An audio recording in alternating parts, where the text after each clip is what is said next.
this week in golf, and here's what we're going to cover this week. First, the year in review, a quick review of who's won and how the year is going so far. Number two, recap of the Byron Nelson, which just concluded, and also the LIV tournament, which was over the weekend, I believe in Tulsa, Oklahoma. A preview of the PGA Tour Championship, and a new thing I'm going to do with GPT. A lot of people don't know what it is or what it can do. I am going to play with it and explain it to you. I'm actually going to get it to give me caddying advice. We'll see how that goes. So let's get started with the year in review so far, and I'm just going to cover three quick things with it. And the first one is old people who have won. Or older names or good names so far that have won this year. Rory has won. Jason Day just won at the Byron Nelson. We'll get into that in a few more minutes, but that's a good name from the past. Keegan Bradley, and of course Justin Rose won the AT&T. So we've had some of the older names on tour win. Players who have won 2 times. Tony Finau has won twice. He just won 2 weeks ago. Max Homa has won twice, and Scotty Scheffler has won twice as well. The Players and the Waste Management Open. And of course, the man, the one and only, who has won 4 times this year on the tour, Jon Rahm. The Amex. Amex is in Palm Springs, La Quinta. The Sentry, Tournament of Champions in Hawaii. Riviera, the Genesis Open as it's known, Riviera in LA, and of course the Masters. So a pretty good year so far. I don't know, maybe someone else could win twice this year. We'll see how that goes. Rahm seems to be the guy that's running away with it all so far this year, but anyone's game. This last week was the Byron Nelson tournament in McKinney, Texas, and it was a good tournament to watch, especially the last day. And Jason Day came through with the win. He shot 62 on his final day, and it was 5 years since his last win. I actually wrote an interesting piece for the Golf BPM blog. I've been writing these the week in review, but they're kind of getting boring. It's like everybody else and every other little article you read online. So I decided to kind of change it up a little bit and make it more relevant to the situation at hand, which was not only did he win after 5 years, but, overcoming adversity. And I kind of wanted to relate it to the reader a little bit as far as, what adversities have you overcome? And not only that, but golf it's interesting. I keep saying this recently. I've been saying it a lot, that golf is a game. Golf is like America. You always get another chance. So even when something bad happens, bankruptcy, divorce, some sort of adversity in your life, you always get another chance to do it again. And that's kind of how it is in golf. The next shot's going to be different. You're probably going to be in a worse situation than you were previously. For instance, if you hit a bad tee shot behind a few trees in the rough, you're in a worse situation, but you still have another chance to move forward and make something positive out of it. And that's what I kind of wrote. And that's kind of what happened today. Over the last 5 years, he had a back injury. He has had vertigo, I believe, at least the last year. So he changed coaches. And the first thing his new coach did was, hey, let's get you to be able to play in events. And so for the last, I think, 2020 and 2021, he's played in over 40 events. And he didn't do very well. He didn't make a lot of cuts, and he didn't do very well. But this year, he's made a ton of cuts. And he's not only made a ton of cuts, but he's made a lot of top 25s and a lot of top 10s even. And so now he finally breaks through with that final round, 62, at the Byron Nelson. And Siwoo Kim was second. Austin Eckroat, was third. And the broadcast was funny. They were really probably hoping he'd come through. His whole family was there. And they were lining up this feel-good story. But Day stole the show. So Eckroat was second. CT Pan was in there. Scheffler was pretty close to the top for quite a while, but he just couldn't break through. And he got a few pars where he should have got birdies. Terrell Hatton and Zishang Dao from China. So those were the top. There's your top 5 right there. Adam Scott was tied for 8th as well. So another name in there. Adam Scott's also been playing well this year. Let's move on to LIV. LIV was in Oklahoma this last weekend, and it was a great finish and final round. Brandon Grace, Dustin Johnson, and Cam Smith all tied, and they ended up in a playoff. And in fact, Cam Smith shot 61. He made a putt on 17, probably a 35-footer, and then he made another putt on 18, at least a 20-footer, and got himself into the playoff. And then in the playoffs, there was only one playoff hole. They all played the 18th. Of course, they all played the 18th. They played the 18th hole, and all 3 of them hit it in the exact same spot on the 18th green in the playoff hole. They're a little, a foot or 2 apart. And Dustin Johnson went first. He sinks the putt. Grace might have went first. I can't recall.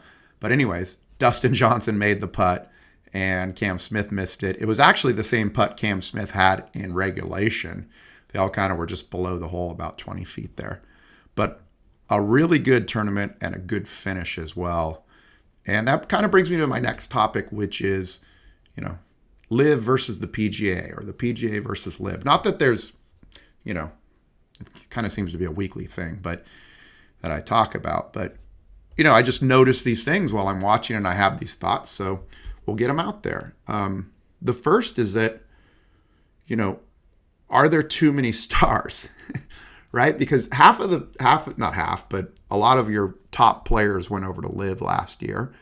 And, there's still a ton of stars on the PGA Tour as well. And I talked about this a little during the Masters, and I think that it would obviously be awesome if you had all the best players in one field all the time. But it does seem that there's enough players to support 2 leagues. And, that remains to be seen as far as how long LIV will last, or if it'll last, or if it will overtake the PGA or be a competitor, or what are people calling it, exhibition golf. I think it's a little bit more than that. I think it's something that's finding its way right now, but there's a lot of stars in that league. And obviously it's different, but there's a lot of names there. So that brings us to this week, which, speaking of LIV and the PGA Tour, is the PGA Championship. It's at Oak Hill Country Club in Rochester, New York. And there's 18 LIV players that are going to be playing in this thing this weekend. So, wouldn't it be interesting if a player that defected to LIV won the PGA Championship, their signature event? Who knows if it's quite possible, actually. I mean, Dustin Johnson just won. He's been playing well. Patrick Reed, Brooks Koepka both played well at the Masters. So either one of them.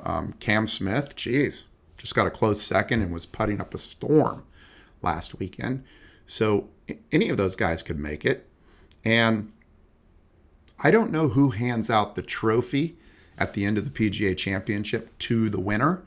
But if it's Jay Monahan, boy, wouldn't that be uncomfortable if he had to hand it to Patrick Reed or DJ Johnson. That would be awesome, actually. So hopefully one of the I don't think he hands out the trophy, unfortunately. That'd be pretty great, actually. So last year's champion is Justin Thomas. He's obviously competing again. He hasn't been having the greatest year. I don't think he's won yet this year. But he is the returning champion, so he'll be there. And then 5 years ago, they moved the PGA Championship. Used to be in either August or September, and they moved it up to May in the scheduling. And one of the issues that they have with that is that they try to have it at these courses that are, in New York or the Northeast. And some of these areas still have, not the best weather from week to week. So weather could be a factor this week. It could be cold. It could be warm.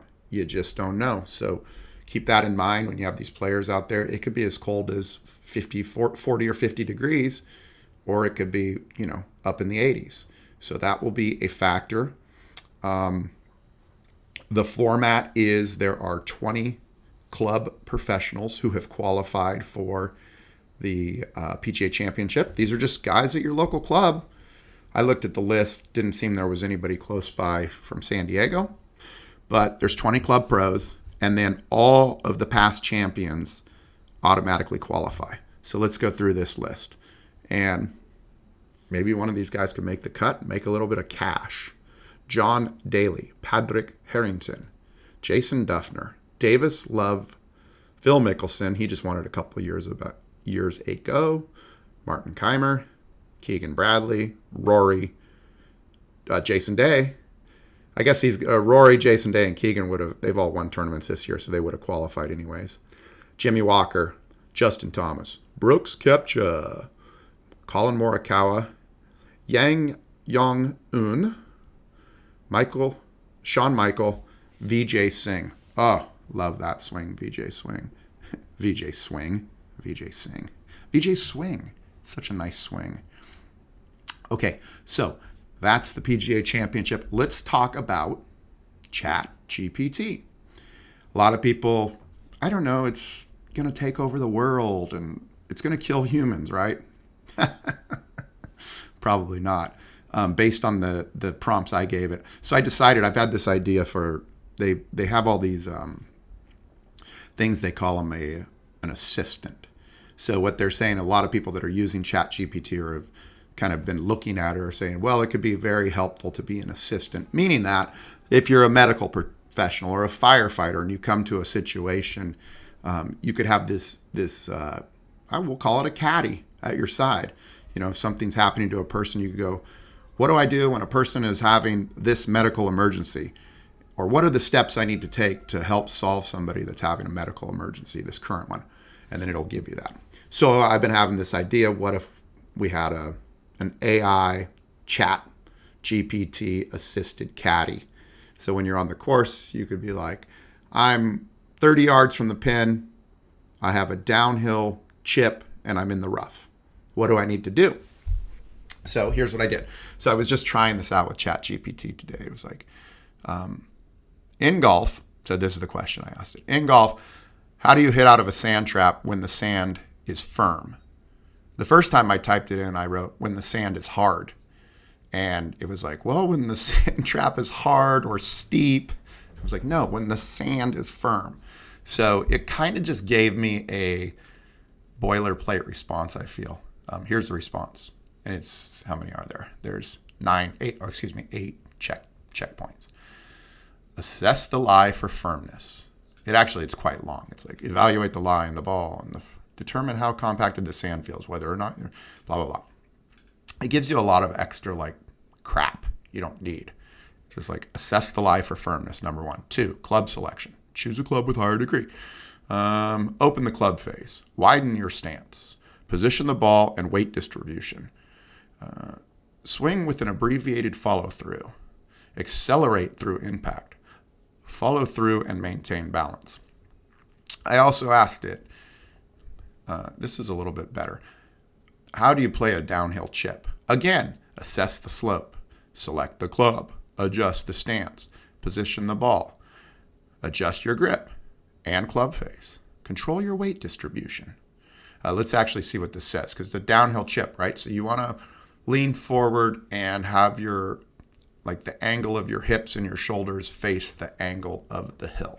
So it says, control your weight distributions. Shift slightly more weight onto your lead foot to ensure a downward strike and prevent the club from sliding underneath the ball. The adjustment helps promote clean contact and prevents you from hitting the shot too thin. I don't know that that's right. So anyhow, it's kind of just giving you advice for a regular chip, and it's pretty generic. But it would be nice if you could get this to be specific to a situation you're having. Like, I don't know, how do you hit a shot from 140 yards away when the ball's above your feet and you're in the rough? So all these things would be pretty nice to have.